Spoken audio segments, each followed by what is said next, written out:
through this, girl. You want to do this just with me?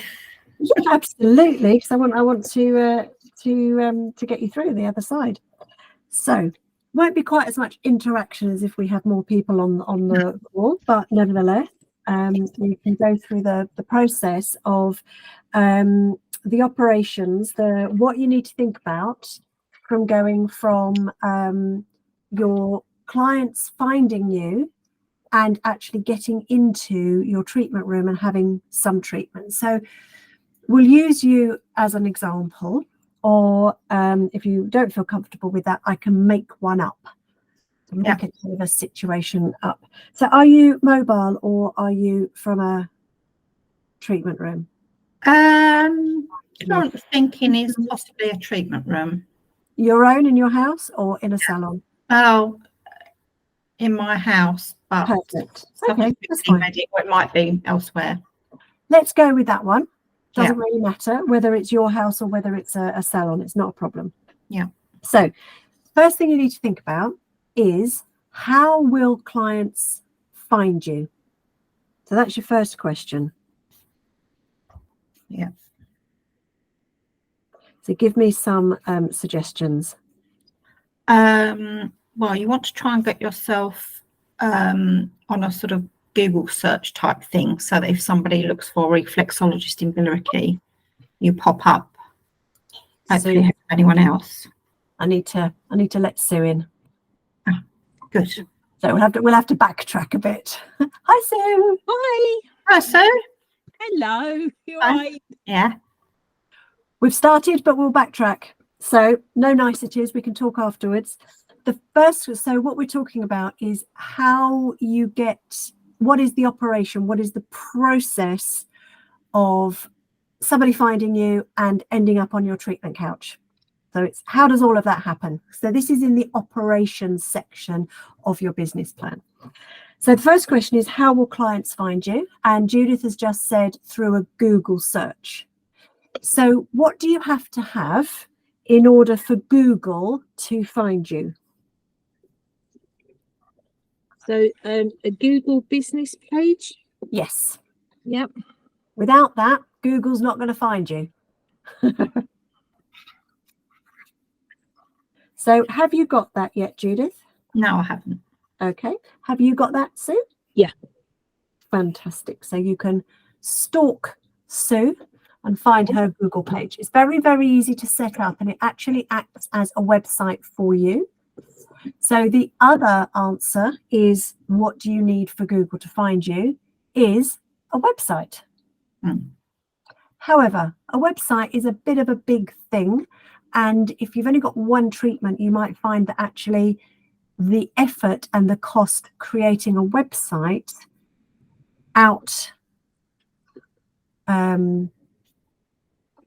whatever.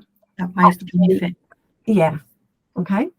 Yeah. So what else online? How else would you Google find you, or any of the search engines actually? There's also a listing on the AOR site. Yes, that is inside a website. So that's unlikely that Google will find you inside there. They might, but it's unlikely. It's quite low down. How else? So by keywords? Yes, but your keywords go into your web page. Yeah. Yeah. How else could people find you? What other online presence would you have? All the socials. Yeah, your social media. Yeah. So we're going to use Facebook because that's the one that links with SEO easier than Instagram. So having a Facebook page is something else that you can do.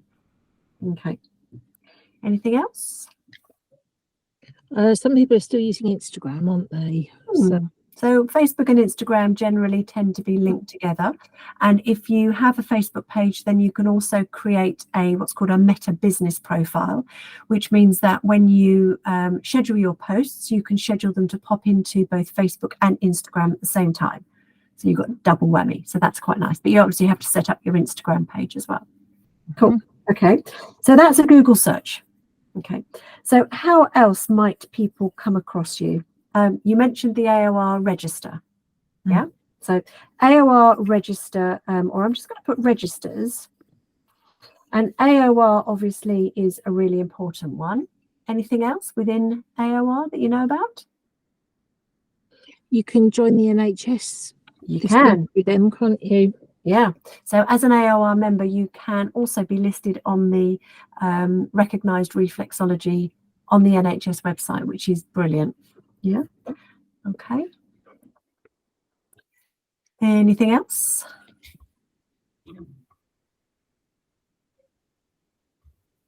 With the AOR you're talking about, or Well, other? anything really. Yeah.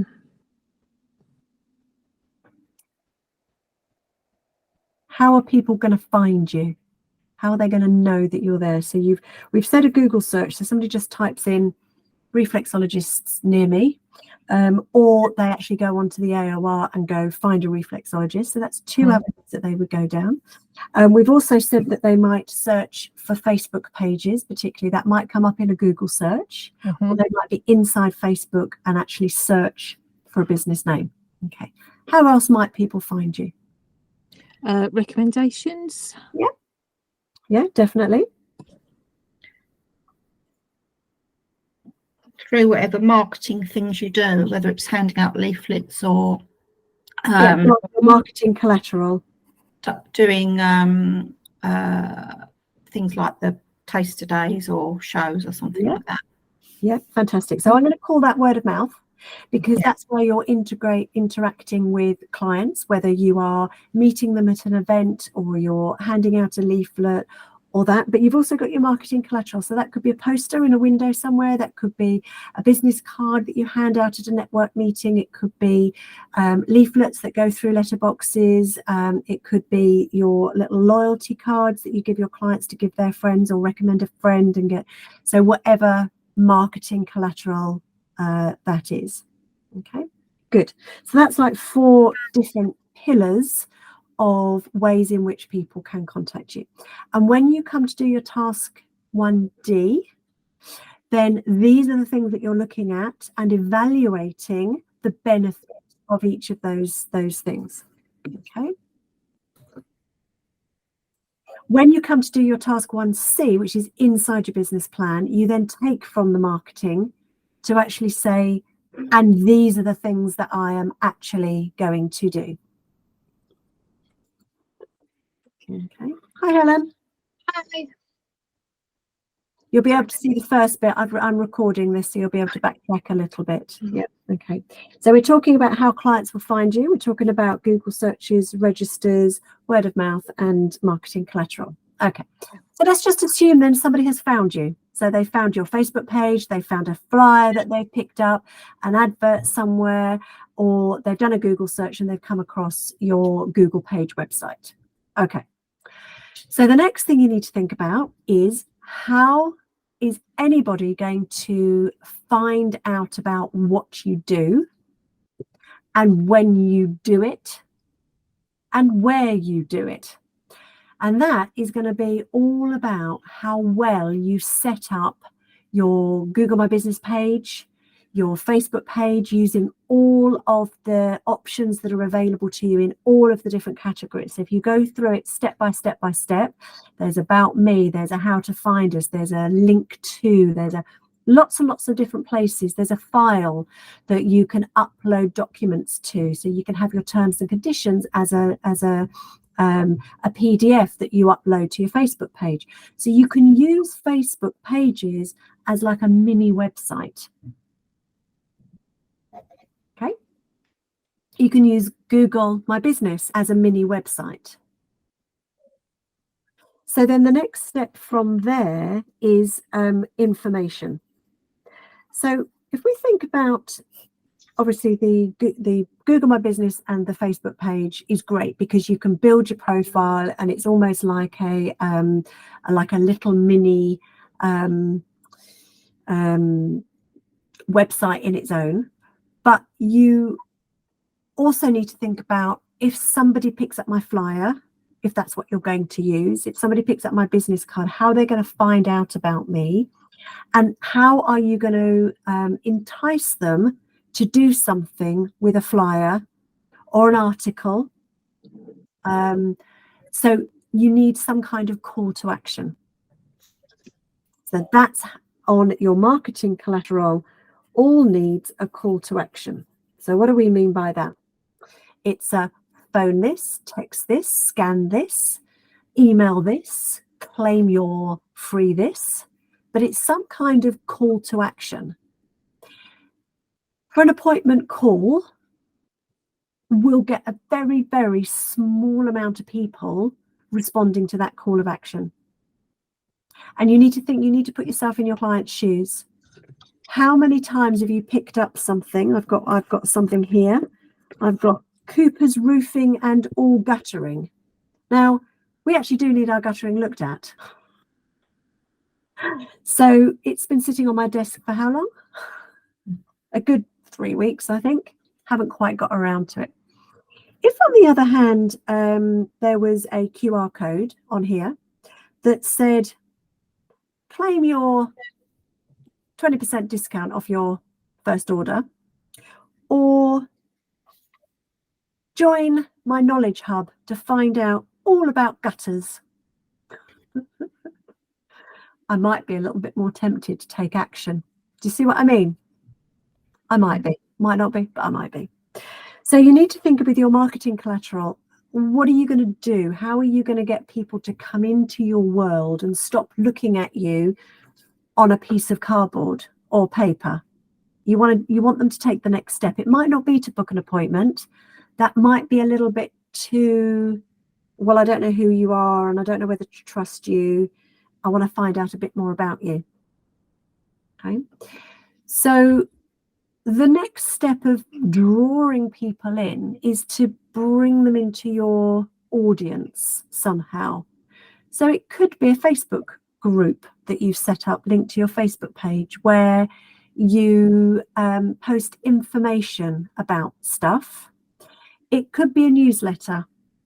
You might entice people to join your newsletter with something of value. And you have to work out whether or what that something of value might be. And of course, it needs to link to your target audience. So if, for instance, you were thinking, well, my target audience are perimenopause women who have got problems sleeping, you might create for yourself a little top 10 tips to get a great night's sleep. And so it might just be a simple PDF that says, my top 10 tips are, these are the things that you can do if you suffer with this. Really simple things like twitchy legs, restless legs. Magnesium is perfect. So you can then talk about a spray, talk about a balm, how you massage that into your legs and feet, and what magnesium does within the body, why it's a mineral that we need for nerve conduction. So you can bring in some education there.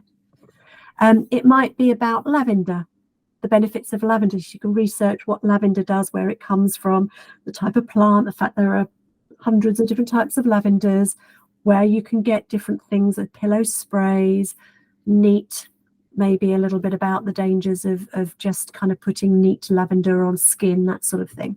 And you can build up this little top 10 tips. What's light and how does the light affect your sleeping? How does that stimulate the melatonin or not stimulate the melatonin? So a little bit about the knowledge about the pineal gland as well. So you can bring that into it. What you're trying to do is show the person that you are an expert in what you are doing, so that they get your top tips and think, oh my God, that's amazing. I didn't know any of these things. Use the knowledge that you've got. Remember, your potential clients know far less than you. So you might think, I don't know anything. Nobody would want to listen to that. But honestly, they do. They really do. So use the knowledge that you've already got. Yeah.